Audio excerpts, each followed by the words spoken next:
Selamat pagi Bapak Ibu dan saudara-saudaraku, apa kabar pagi ini? Harapan dan doa saya kita semua sudah bangun dengan sehat, penuh sukacita dan damai sejahtera dalam anugerah Tuhan kita Yesus Kristus. Senang sekali kita berjumpa kembali pada pagi ini kita di acara Renungan Pagi edisi 3 Oktober 2023. Pagi ini bacaan kita dari Amsal pasal 11 ayat 24-28. Semoga menjadi kekuatan kita dan panduan kita untuk berjalan di hari ini.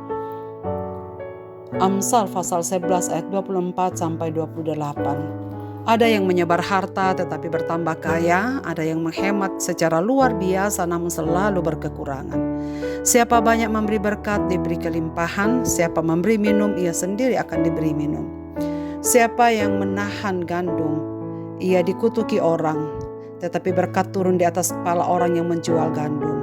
Siapa mengejar kebaikan berusaha untuk dikenan orang, tetapi siapa mengejar kejahatan akan ditimpa kejahatan.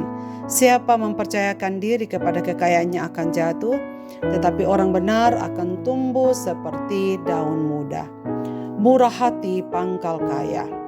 Ayat ini paradoks. Ada orang yang suka memberi tetapi bertambah kaya, ada yang suka menghemat tapi bertambah miskin. Memberi tapi semakin kaya, menghemat tetapi selalu kekurangan. Berdasarkan peribahasa hemat pangkal kaya, orang akan melakukan tindakan ekonomis dan penghematan yang luar biasa untuk menjadi kaya. Namun peribahasa ini tidak berlaku bagi penulis Amsal yang menegaskan bahwa justru pangkal kaya adalah murah hati, bukannya berhemat. Ini bukan teori tapi fakta yang terjadi dalam masyarakat. Hal ini pun bertentangan dengan konsep ekonomi dunia. Sebab konsep ekonomi dunia menganut sistem mempertahankan sebanyak mungkin. Tetapi Tuhan justru memberkati mereka yang memberi harta, waktu dan energi bagi keutuhan orang banyak. Ketika kita memberi, Tuhan memberi kita lebih banyak sehingga kita bisa memberi lebih banyak. Jadi memberi akan membantu kita memiliki perspektif yang benar tentang harta milik kita, bahwa kita hanyalah pengelola dan bukan pemilik harta kita. Dengan memberi maka kita akan bebas dari perbudakan harta benda. Dengan memberi akan memberikan kita sukacita. Orang yang memiliki sukacita dalam hidupnya akan lebih produktif dalam bekerja ataupun berusaha. Orang yang memberi akan semakin dikenal baik reputasinya, sehingga tentu saja pekerjaannya akan semakin lancar. Nama baik sangat penting dalam pekerjaan dan usaha. Dan tentu saja ini akan membuat orang yang murah hatinya semakin maju dalam pekerjaan dan usahanya. Tetapi tentu saja bahwa berkat-berkat orang yang murah hatinya diberikan langsung oleh Tuhan. Dia memberkati tangan yang memberi, sehingga membuatnya menjadi tangan yang selalu memperoleh. Berilah dan kamu akan diberi. Ada banyak orang kaya yang jatuh miskin karena ditipu, karena harta saham anjlok, karena COVID-19 dan berbagai tragedi yang mengakibatkan segala harta benda kepunyaan mereka menjadi ludes. Tetapi pernahkah saudara mendengar orang yang kaya jatuh miskin karena dia murah hati? Bagaimana dengan orang yang pelit, yang menyimpan untuk dirinya sendiri, tidak membantu orang miskin, bahkan untuk hidupnya dan untuk keluarganya pun sendiri? Dia sangat hemat luar biasa. Hal itu membuatnya selalu kekurangan dan bahkan mengarah kepada kemiskinan. Ya, jelas karena dia selalu merasa hidup kurang. Dia selalu tidak pernah merasa cukup. Hidupnya tak pernah puas dengan apa yang dia miliki. Sehingga ia berkeinginan untuk meraup sebanyak mungkin. Tetapi seberapapun yang didapatkan selalu akan merasa kurang. Sebab seperti itu akan menghancurkan nama baik orang tersebut dan membuat mereka kehilangan banyak berkat Allah.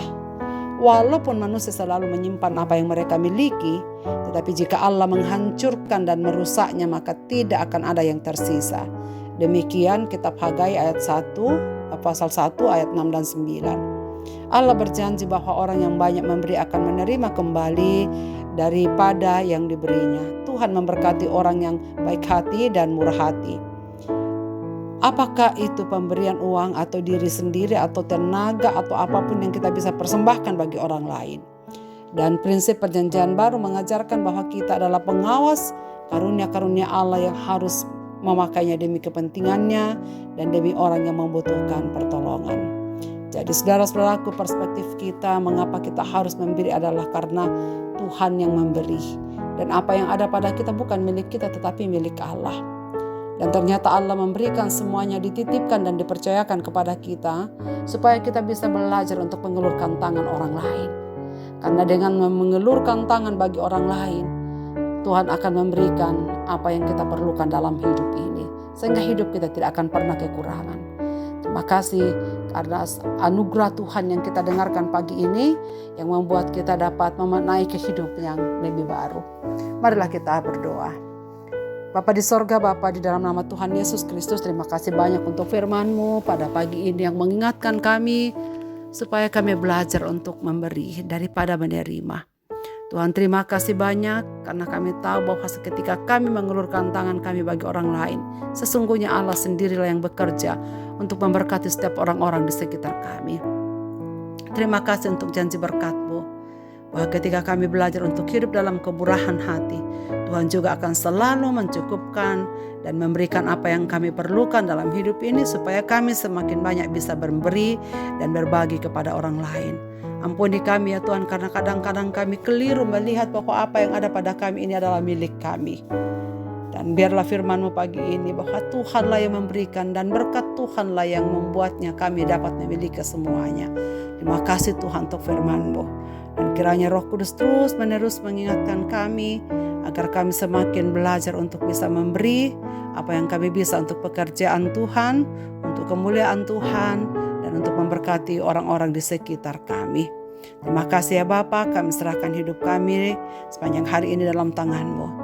Berkatilah kami semua, berkati anggota keluarga kami dalam aktivitasnya, berkati anak-anak kami dalam pendidikan, dalam perjuangan, dalam pekerjaan, dan umat-umat-Mu yang sedang menderita karena berbagai penyakit. Tuhan sendiri akan menghibur, menguatkan, dan menyembuhkan mereka. Tuhan akan menolong mereka yang menderita berbagai-bagai pencobaan hidup.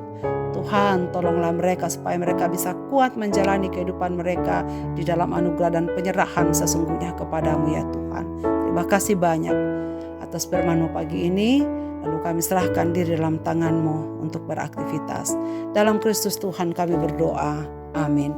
Selamat beraktivitas Bapak, Ibu, dan saudara-saudaraku. Tuhan Yesus memberkati kita sekalian.